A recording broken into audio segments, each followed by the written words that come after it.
Transworld does not dispute the following things. It does not dispute that the affected land, which Malady will have gathered is unregistered and unsurveyed state land, is the type of land that is contemplated by IPILRA. Transworld does not dispute that the applicant holds informal rights to the land as contemplated by IPILRA. It doesn't dispute the applicant's account of the content of the customary law that applies in that area. And it also doesn't dispute even that if a mining right is granted and if a mine is developed in that area, it will significantly impact on the applicant's community. There may be positive impacts and there will be positive and there will be negative impacts. So that's what Transworld does not dispute, and that's not why we are here. We are here solely because we wish to address the court on the applicant's interpretation of Section 2.1 of IPILRA. And that's the sole basis of our address. Excuse me. And in particular, the applicant's interpretation of that section, which effectively says that that section has the effect that the minister can't grant a mining right to Transworld, or in fact to any applicant, without first obtaining the consent of the community. And if I can just start by giving an overview of our case, it is as follows. The essence of the applicant's case is that what IPILRA does, and in that particular section, is it creates a special category of right in land that is not subject to the power of the state to grant a mining right over that land without the right holder's consent. That this particular right enjoys heightened protection against the grant of a mining right because of the special cultural connection to land recognized in customary law and ultimately protected by the Constitution. And it's because of the special status of the law, special status of this informal land right that exempts it from the application of the MPRDA. Now, Transworld's case is that, firstly, IPILRA doesn't distinguish between customary rights in land and other informal land rights. Its aim was to protect all informal rights to land against deprivation because they're informal. They are vulnerable because they're informal, and that was the aim of IPILRA. And the mechanism by which it does that is to prohibit the deprivation of those rights without consent. It in fact gives to informal rights the same protection that's given to formal property rights. Formal property rights also cannot be deprived without consent. But here is where the difference lies. Just as formal rights of ownership, are capable of statutory deprivation, so too are informal rights. Now, Malady, the effect of that is that when the MPRDA was enacted, you will know, Malady, that IPILRA came into effect in 1996 and the MPRDA in 2004. When the MPRDA was enacted, it deprived formal landowners of certain rights. And in particular, the right to refuse to grant consent to the holder of a mining right to mine on their land. It took that right away. That's to a formal landowner.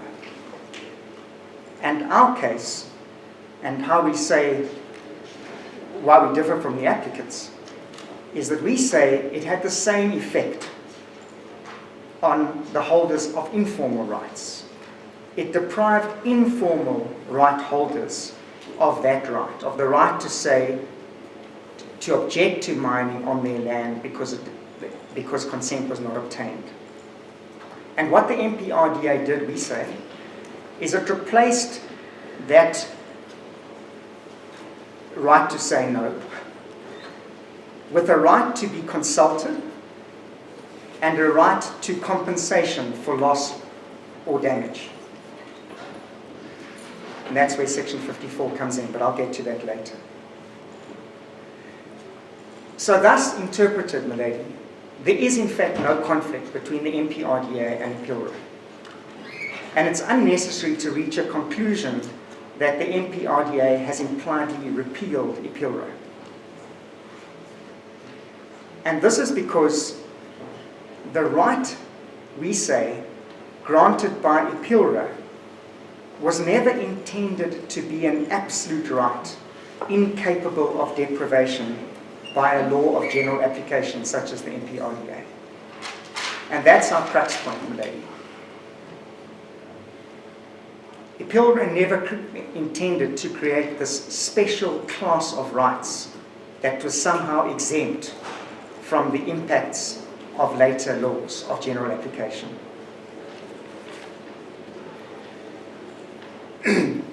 Milady, in these submissions, I will begin by highlighting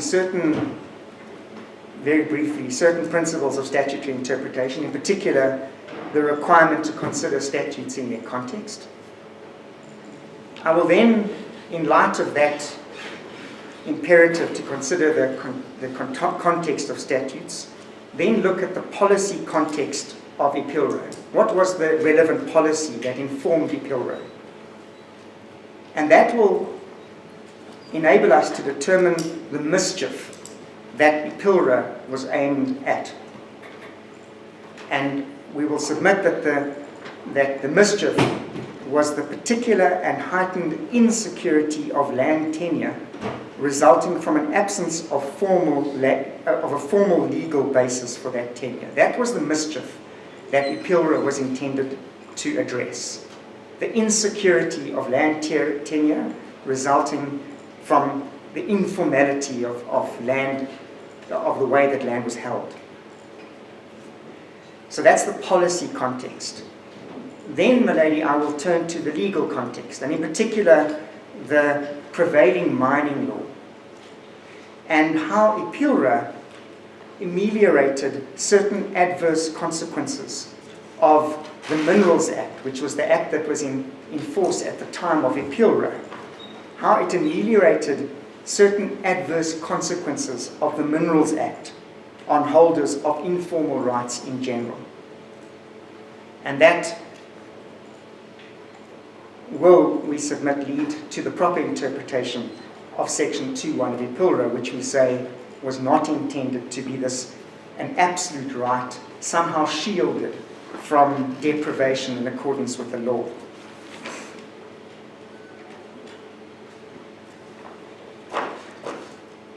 So if I start, my lady, by looking at some of these basic principles of interpretation, and if I may refer your ladyship to our heads of argument, starting at page 6.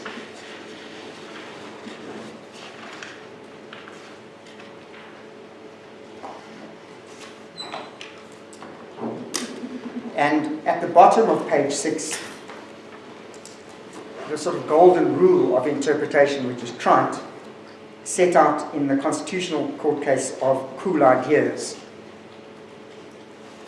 is subject, that's the ordinary grammatical meaning rule, is subject to 3 important interrelated riders, and those are set out on page 7.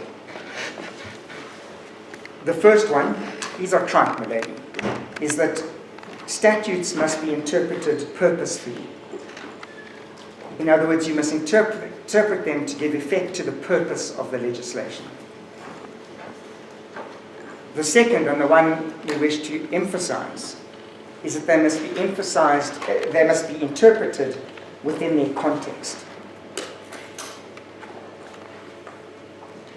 You mustn't just look at the particular section, you must look at the whole enactment in which the words or words in contention appear. And then, my lady, as we state in paragraph 2.3.3 at the bottom of page 7, the court must consider the context even where the words to be construed are clear and unambiguous. Excuse me. And then the third rule is that statutes must be interpreted so as to preserve their constitutional validity. On page 8 of the heads, my lady, we quote from a judgment of Wallace in Indumeni Municipality, which was cited with approval in the Democratic Alliance constitutional case. But if I could just ask you, lady, to have a look at the quoted paragraph. Interpretation is the process of attributing meaning to the words used in a document, be it legislation, some other statutory instrument, or contracts, having regard to the context provided by reading the particular provision or the provisions in the light of the document as a whole, and then we wish to emphasize this portion, and the circumstances attendant upon its coming into existence.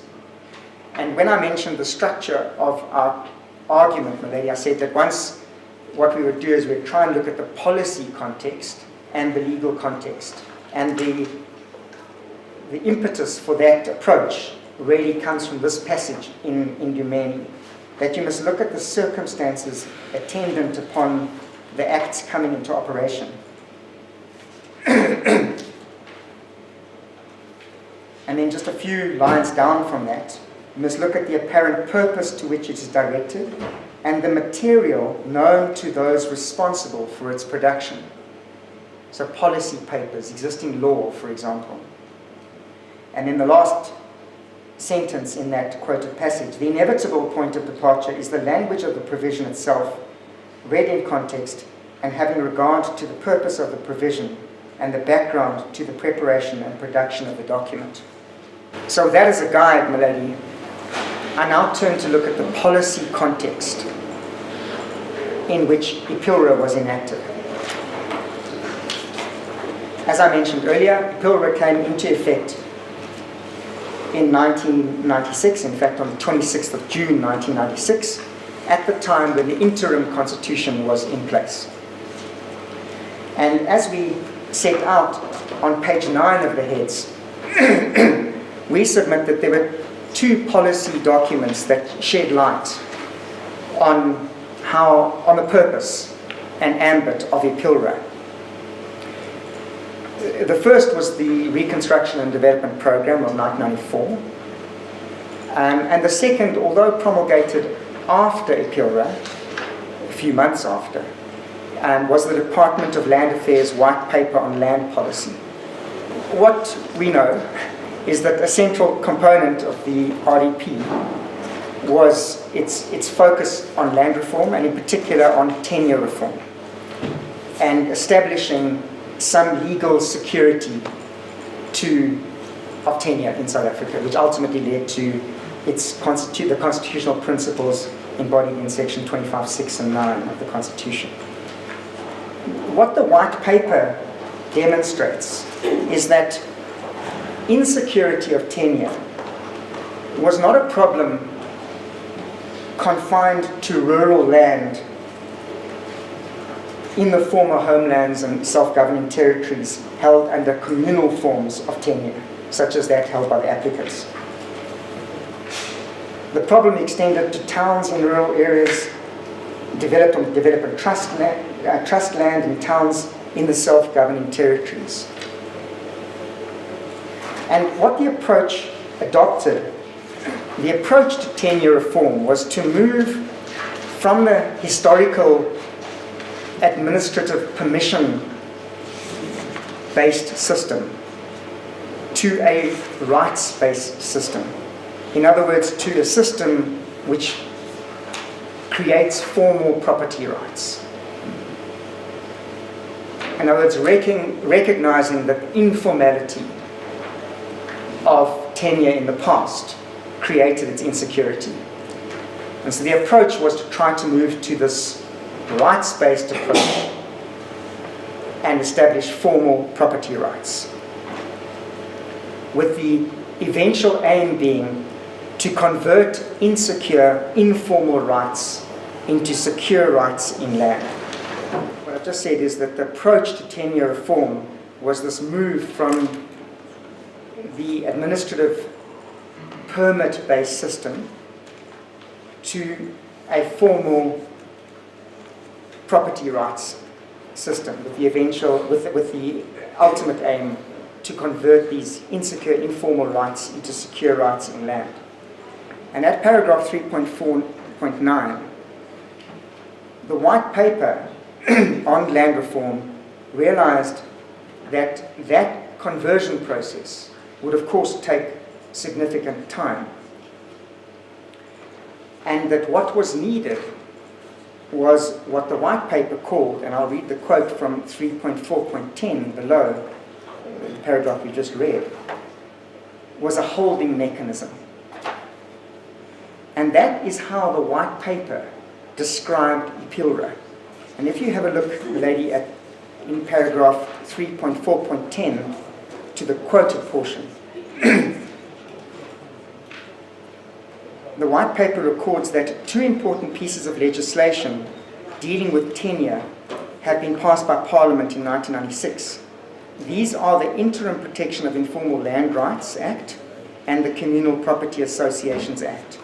The first is a holding mechanism that prevents violation of existing interests in land until new long-term legislation is in place. And that's the paragraph I want to highlight. So what was intended with IPILRA was a holding mechanism to prevent further deprivation of rights until long-term legislation is put in place which formalizes this informal tenure. So what did IPILRA then seek to hold in place? Now, for the applicants, the focus of IPILRA, as I mentioned at the outset, is on land owned by the community, by communities, in terms of customary law. And that, milady, was downplayed to some extent yesterday, but it still remains a key premise of their case. They still maintain that these particular rights are a special category of rights that deserves higher protection. They say that IPILRA was adopted to protect those who hold insecure tenure because of the failure to recognize customary title. This is quoted in paragraph 3.5 of the heads, milady. And they say that the Act has a particular focus area, namely land owned by communities in terms of customary law. We say that is not correct. It doesn't have that particular focus. It's in fact intended to cover all forms of land tenure that have been rendered insecure as a result of the absence of formality. That is what we say emerges from the white paper, from the RDP, as the objective of IPILRA. It is not called the Interim Protection of Customary Land Rights Act. It was designed to protect all forms of informal tenure that were vulnerable to deprivation because they were informal. That is what we say was the mischief that IPILRA was intended to address. Namely, the heightened insecurity of a person's tenure in land resulting from the absence of a formal legal basis for that tenure.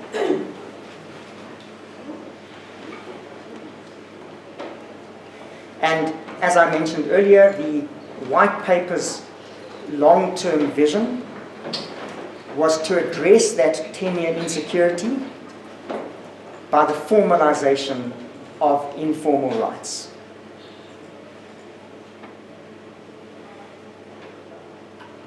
And that process, the formalization of informal rights, is still a long way off in the case of customary land tenure.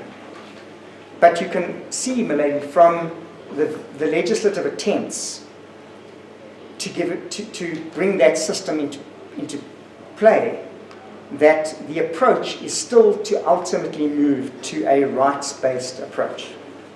And you can see that, Malay, through the Communal Land Rights Act, which was ultimately declared unconstitutional, and the Communal Land Tenure Bill, which has fairly recently been published for comment.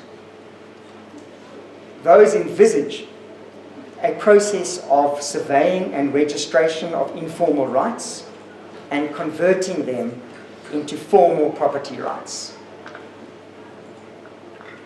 So from a policy perspective, and looking in Ndumeni's terms at the circumstances attendant upon the coming into effect of IPILRA, the policy context does not support the applicant's contention that IPILRA seeks to give special recognition and protection to customary law because they entail a particularly close cultural connection to the land.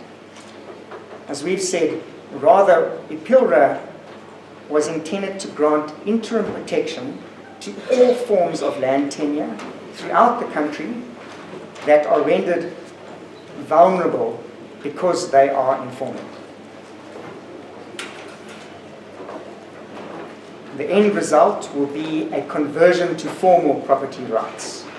What it will not be, my lady, is a special category of rights which offers more protection than informal rights. Beg your pardon, more protection than formal rights, such as not being susceptible to deprivation by a subsequent law. There's no indication that the intention is to create some unique, highly protected class of rights that is somehow higher than formal property rights and that can't be subject to deprivation in accordance with the law of general application. That's the policy context. Now may I turn to the mining law legal context. And for this, my lady, may I refer you to the supplementary heads which I handed out to your ladyship yesterday afternoon. Now, my lady, what the applicants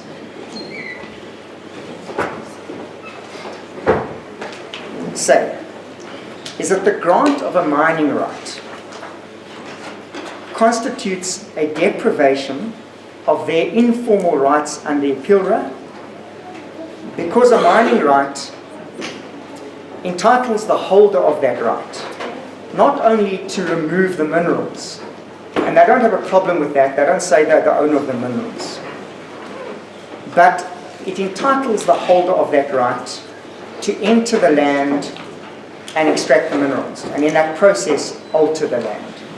And that, they say, is the deprivation. So it's the process of mining, of extracting the minerals, that constitutes the deprivation that they're concerned about. They're not concerned about the minerals. They accept they don't have any rights to the minerals. But they're concerned about the deprivation that results from the exercise of the ancillary rights that you have as a holder of mineral rights.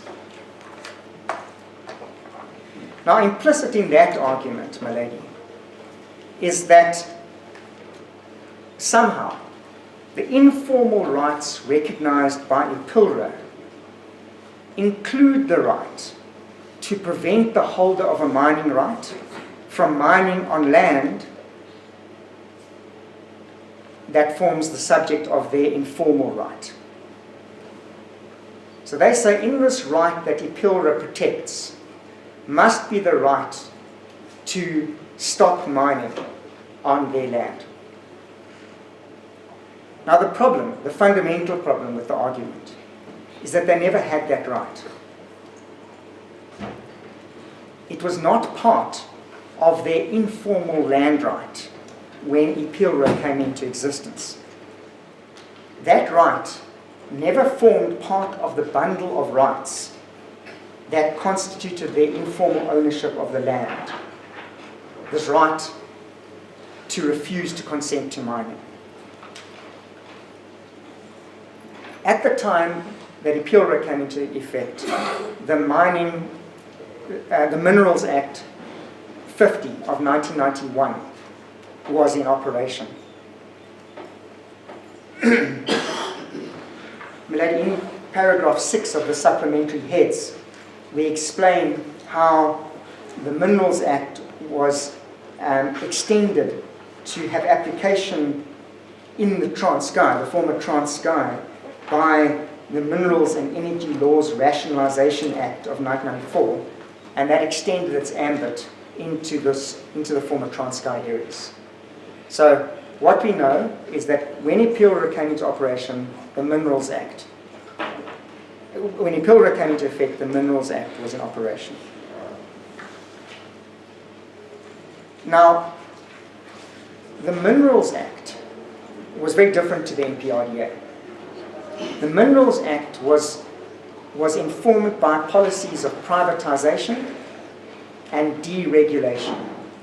Prior to the Minerals Act, under the Mining Rights Act of 1967, we don't deal with this in the heads, my lady, the state had reserved to itself certain mineral rights. And when the Minerals Act of 1991 came into effect, that reservation to the state was abandoned, and owners of land became owners of minerals. It's often referred to as a sort of reversion to the common law principle that the owner of land owns the land to the bowels of the earth and into the heavens, including the minerals. And the Minerals Act embodied that system. You will know, my lady, that from time, I was going to say immemorial, but for long, hundreds of years, one could always sever mineral rights from the land and sell the minerals to someone else and retain ownership of the land. But what the position in the Minerals Act was that the owner of unsevered minerals, in other words, the owner of land, where there were minerals in the land, and who didn't want mining to take place on that land, could prevent that mining from taking place by simply not exercising the right, not mining himself or herself, and not granting the right to anyone else to mine. So the holder and owner, and I'll get to the definitions in a second, under the Minerals Act, they refer to it in Agri-SA as this right to sterilise, but it's effectively the right to prevent mining. And that owner could prevent mining because they owned the minerals. And they could either not mine them themselves, or they could simply ensure that mining doesn't happen by not granting that right to anyone else. Milady, we have prepared a bundle of authorities and this statute, the Minerals Act. I'm not going to refer too much to the authorities. It might just assist your ladyship later, but it may assist if your ladyship has access to the Minerals Act, and I beg leave to hand up a copy of that act. It's the first document is the Minerals Act of 1991. And if I can refer, milady, it's page 5 of that bundle, not paginated, page 5 of the Government Gazette. That's just section 1 of the Minerals Act, which contains the definitions. There are two definitions that are important for present purposes. Those are the definitions of owner and the definition of holder. On page 5 is the definition of holder, and you'll see that holder was defined as being either the owner of land, that's in cases where mineral rights had not been severed from ownership of the land, or the owner is defined as the person in whose name the right was registered. In other words, when the minerals were severed and they were sold or ceded to someone else, that person became the owner. I beg your pardon, my lady, holder. Owner, which is defined at the bottom of the next page, is the owner as registered in the deeds registry. But it says, other than unsurveyed and unregistered state land.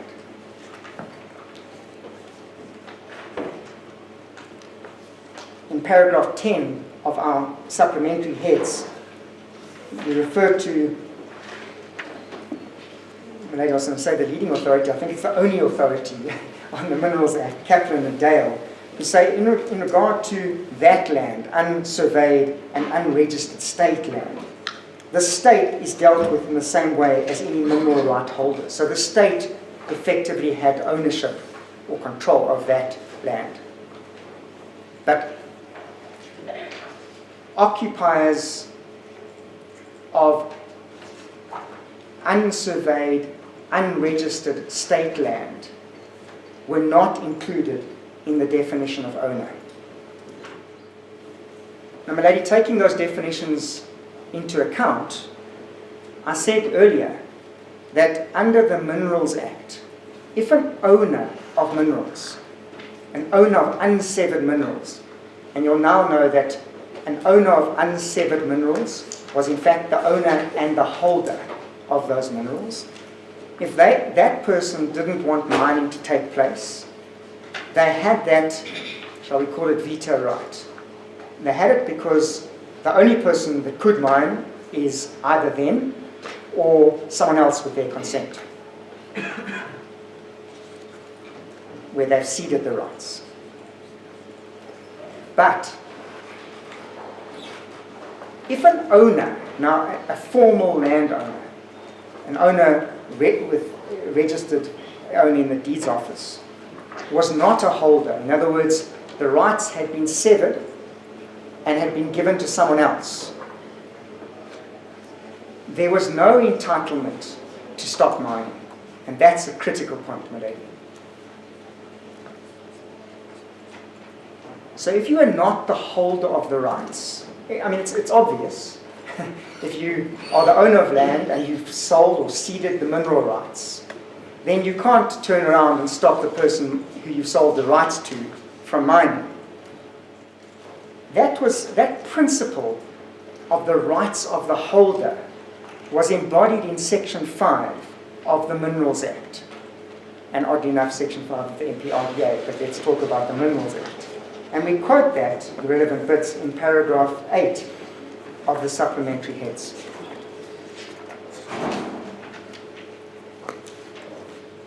Where it says, subject to the provisions of this Act, the holder of the right to any mineral in respect of land or tailings shall have the right to enter upon such land and to prospect and mine for such minerals and to dispose thereof. But it's an extensive right that you have to enter the land and mine and dispose of the minerals. And there is no requirement in that case for the consent of the landowner. The landowner is deemed to have given you consent. Not even deemed. They sold you the right to the minerals. And implicit in that right is the right to exercise it, the right to come onto the land now and mine what you've bought, which is the mineral rights. And the only exception to this right to refuse, one other thing of what you didn't have. You didn't have the right to refuse, but you also didn't even have the right to compensation. Presumably, my lady, because once you sold the rights, that was how your compensation was acquired. And the only exception to that scenario was provided in Section 42 of the Minerals Act. And you'll find Section 42 on page 24 of that bundle. And we provide, it's a very long section, but at paragraph 12 of the supplementary heads, we provide a brief summary of really what the exception provided by Section 42 entailed. And it was the exception to the principle that an owner who is not a holder was not entitled to compensation for the exercise of the holder's rights. And in Section 42(1)(a), it provided for the purchase by the state of land in respect of which mining would take place, and it was shown that the mining would adversely affect agriculture. So if mining would adversely affect the use of the land for agricultural purposes, either the landowner, who is not the holder, or the miner could apply for the state to acquire the right to that land. And in that process, the owner was compensated. And then in Section 42(1)(d), if the owner of the land did not want to sell his land and was prepared to accept the consequences of mining to retain ownership, this Section 42(1)(d) provided for that, and again provided that that owner would be compensated. But other than that exception, a person who was not the holder of the mineral rights had no right to object to the mining and had no right to compensation. Now, my lady, at the date of the commencement of IPILRA, the applicants, by virtue of the definition of owner and by virtue of the definition of holder, were neither the owner of this land nor the holder of the rights. But, in addition to that, they were also not entitled even to this protection in Section 42, because Section 42 applied only to the owner of land as registered in the deeds office. So if you were an owner of agricultural land, this is the exception that was provided for you for compensation. But informal right holders could not access that section because they didn't get into the definition of owner. Now, we return to IPILRA, and to, in particular, Section 1(2)(b) of IPILRA. That section reads, "The holder of an informal right in land shall be deemed to be an owner of land for the purposes of Section 42 of the Minerals Act." Now, none of the parties thus far have mentioned this section at all. It is rather strange why suddenly in this informal land right you've got a specific reference to the specific mining legislation applicable at the time. And it's clear why. As I've explained, there was no right of any formal owner of land to stop a holder of a mining right from coming onto his land, and there was also no right to compensation, but for Section 42. But Section 42 couldn't be applied to informal landowners because they weren't owners for the purpose of the Act. So what this section specifically does then is it addresses that lacuna, that gap, by providing that the holder of an informal right shall be deemed to be an owner for the purpose of Section 42. So now it's the only time that you have the right to compensation or to keep your land despite mining. That's the protection of Section 42.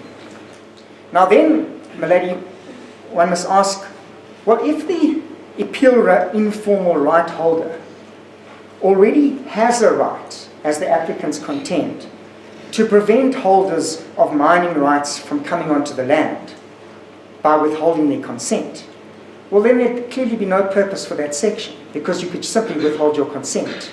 You would need a specific statutory mechanism to get compensation. It's also clear that IPILRA, that particular section, doesn't say that these informal right holders are deemed to be owners for the purposes of the Minerals Act. They say they're deemed to be owners for that section. And it's also clear, my lady, that from what I've outlined, that IPILRA didn't intend informal right holders to have rights that other formal owners didn't have. Formal owners didn't have the right to stop the mining and to compensation. And so it is, with respect, preposterous to think that IPILRA intended to create this right greater than the rights even of formal landowners. It didn't intend to give them more rights. Now, my lady, Section 42 of the Minerals Act has been reenacted in Section 54 of the MPRDA. And you can, that process works through Section 12 of the Interpretation Act, which I think has been covered in various heads of argument. But effectively, Section 54 of the MPRDA is the provision where landowners are compensated for loss or damage. It is an odd section because it is triggered by a refusal of access, but its substance is its a provision for compensation for loss and damage. But it's much wider than Section 42 of the Minerals Act, because as I mentioned, the Minerals Act compensated for the loss of agricultural potential, where the MPRDA, Section 54, deals with any loss or damage. But it doesn't alter the fundamental principle recognized by IPILRA in its reference to Section 42, that mining can take place contrary to the will of the informal right holder, and the remedy is compensation for loss or damage. So how the MPRDA, which repealed the Minerals Act, it replaced ultimately that right of consent. In other words, if you were the owner of the land and the owner of the minerals, where you could say you could stop mining because you could not mine it yourself or stop someone else mining it.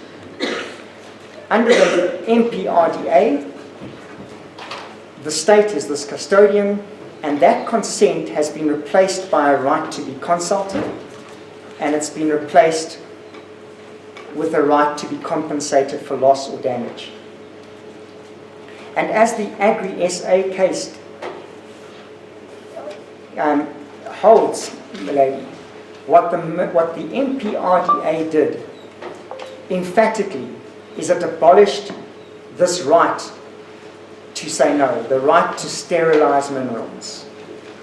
It did that by granting the state, as the custodian of the mineral rights of the country, the power to grant rights to anyone under certain circumstances. And what the MPRDA did, and I'm not going to deal in great detail with this, my learned friend for the state has already covered this, it did put other mechanisms in place to protect landowners, and particularly land held by communities. And he mentioned in some detail Section 23(2)A of the Minerals Act, where certain conditions could be put into mining rights to safeguard community interests. I don't think he mentioned Section 104 of the MPRDA, which gives communities a preferent right to apply for mineral and mining and prospecting rights. And then, of course, the empowerment objectives of the Act as a whole must also be seen in this context. So, my lady, in conclusion, we say that Section 2.1 of IPILRA, when looked at in the policy context, when looked at from the legislative context, was absolutely not intended to be this right, this absolute right, shielded from deprivation by a law of general application. It was affected by the MPRDA, which was a law of general application. And what the MPRDA did is it deprived all formal property right holders and all IPILRA informal right holders of their entitlement to prevent the holder of a statutorily granted right from mining. Of course, subject to Section 54, in other words, subject to compensation for loss or damage.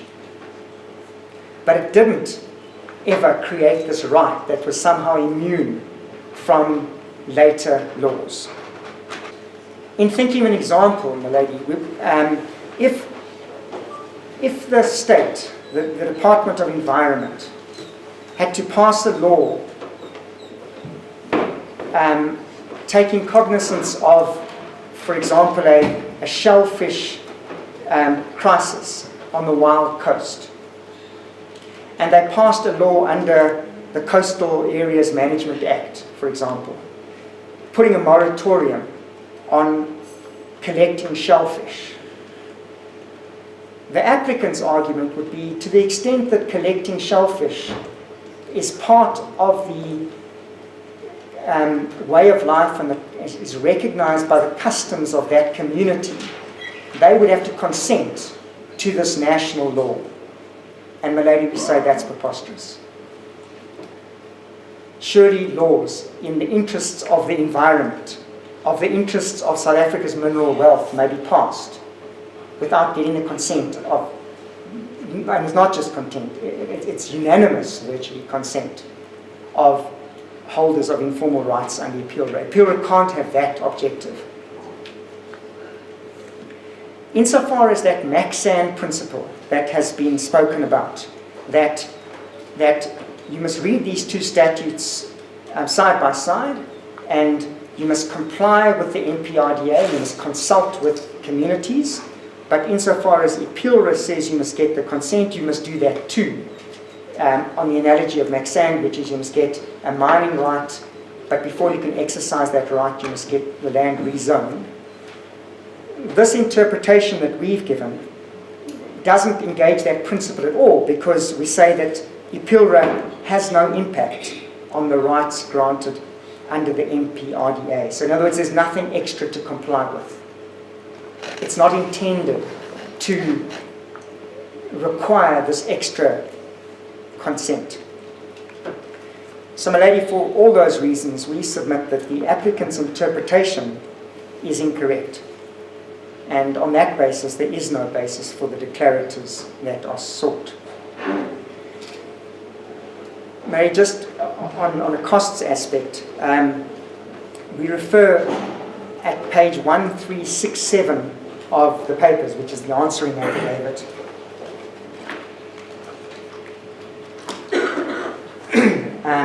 to an exchange of correspondence between Transworld and the applicant's attorneys, where Transworld essentially said, this is a fight between you and the Department of Mineral Resources. Please don't seek declaratory relief from us, and we won't oppose. And that request was declined. We therefore submit that really the ordinary rules of costs should apply. in this case. Those are our submissions, Committee.